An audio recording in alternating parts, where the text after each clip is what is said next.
Hi, welcome to my channel, Psychic Me and Misty. This is Zodiac Taurus, November 2019 reading. And my theme is Happy Harvest. What are we thankful for? So if you're here in the United States, happy Thanksgiving to you and your family. So this month, Taurus, the angels want you to know to be gentle with yourself this month, to love yourself. This is what they want you to focus on the next 4 weeks because we have lots of going on. We have Mercury that is still retrograde until November 20th, making this a great time for focusing and achieving your goals and dreams and focusing on within yourself. You also have the Sun in Scorpio and the Moon in Taurus. And we are dealing with very mixed energies. Fixed signs do not release change and they like to hang on to the status quo. So this is what we're dealing with. So I've already pre-shuffled y'all's decks of cards, and the first one is the Hermit.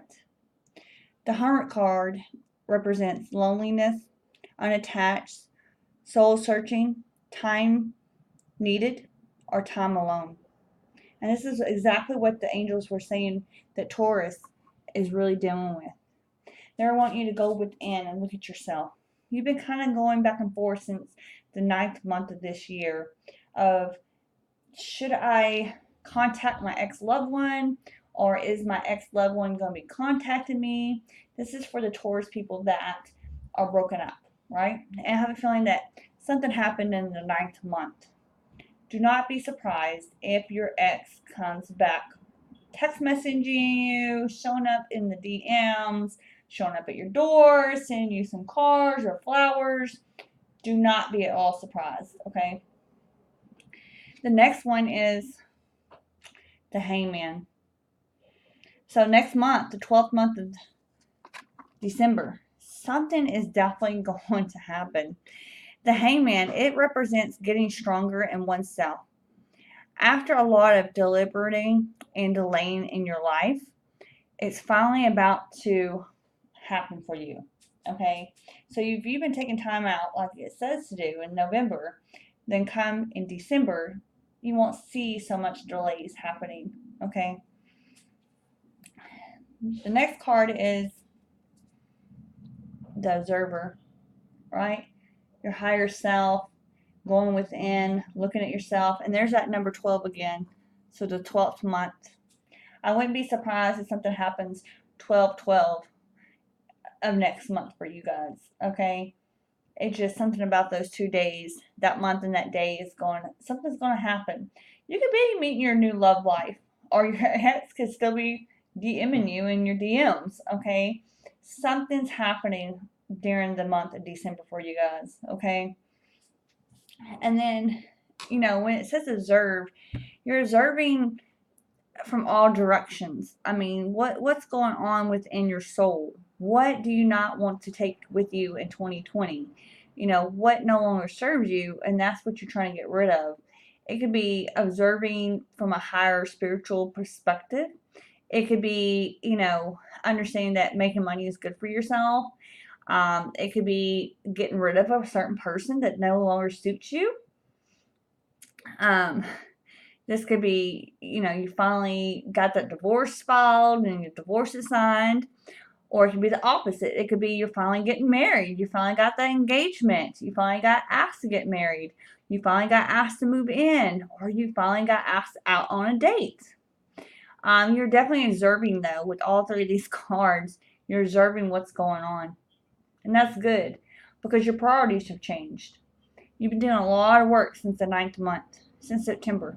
You really put your foot down. You, Taurus, have a lot of earth energy. And, this is y'all's moon this month. And you're going to be dealing with, Taurus. You guys are all about, luxury, comfort, money, nice clothes, smart car, a beautiful home, good food, all these things that pull you to the material world. But really, you're seeking the stability and security within yourself, okay?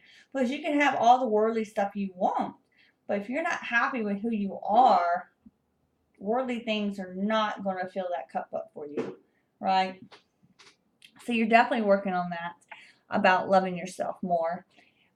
You know, the full moon that's coming this month for you, Taurus, encourages you to learn how to balance the pleasures of your physical world, the food, the dance, the song, the comforts that's within your soul. It's the spiritual world. You know, Taurus represents the physical, the Scorpio is the hidden and non-physical realms. It's part of you that says, I want food now.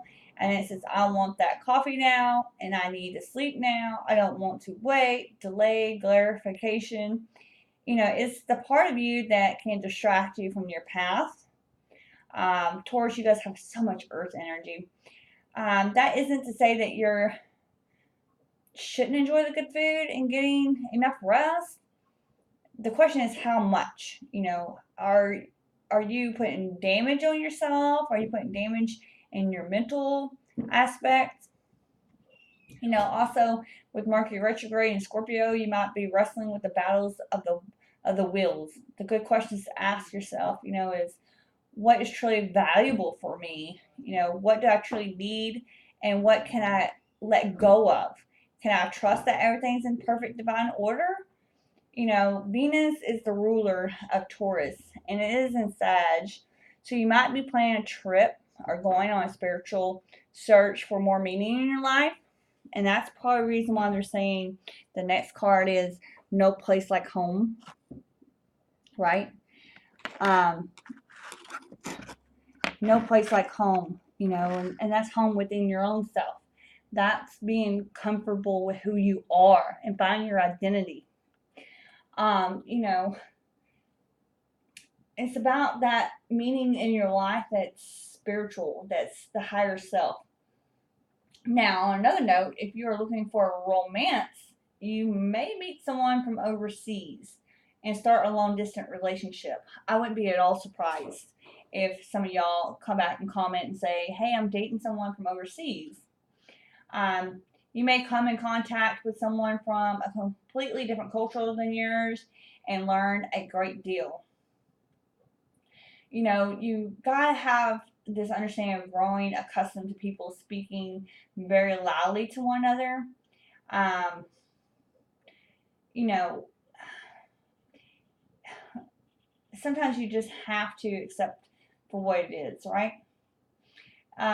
Also, with the building up to the powerful conjunction of Pluto and Saturn on January 12th, 2020, is vital to become aware of your boundaries. Okay, so there's that 12, right? January 12th, 2020. So, like I said, you know, you've got to set boundaries. People might test you this month, okay? They're going to test you, see what's going on. But remember, you know, you're going back to this whole place of no place like home. You're the observer. You're taking time out to observe your feelings and who you are this month. And then the last card that pulled out was Scared Mountain. And I found this very intriguing and interesting because I looked it up and it was saying, be still. Take time to move into the silent place within yourself. Locate your inner source of power. Meditate and wait. Do not move forward until it feels right. Surrender to stillness. Do not take action. If you observe, and that was one of your cards, was observe, rather than react, you claim your power. Your native spirit wants you to know, from the vantage point of the scared mountain, your power grows. In the silence, you find your scarce witness. It is the dwelling place of your soul. In peace, you seek and discover your truth. Move past the bustle and clutter of life into its sweet quietness. If you're in pain, don't lash out. Go into until you find the source that it can be healed. Resist the temptation to indulge in your feelings of stress, urgency, emergency. Your power is born in silence. The peace gives you birth to your sincerity. Seek solitude to listen to your voice of your higher self and awaken your inner wisdom. The journey. Travel to the peaks of the hollow mountains, and if you can't do this in a person, travel in your meditation. Imagine yourself at a top high peak. You can see the world in all directions. Give thanks and offerings to the mountains wherever you encounter them. The spirit of the mountain will deeply appreciate your gift. The gift going within. So this month in November, just be grateful and thankful that you can find yourself and you can be gentle with yourself, and that you know that you don't have to have the same desires as you once did, because you're letting go of everything that you truly do not desire no more. Okay, Taurus? I hope you have a wonderful November. Much love and peace and vibrations be with y'all. And if you like more about my readings, in-depth readings, my description's below. Please hit that like and share and subscribe. Have a blessed one.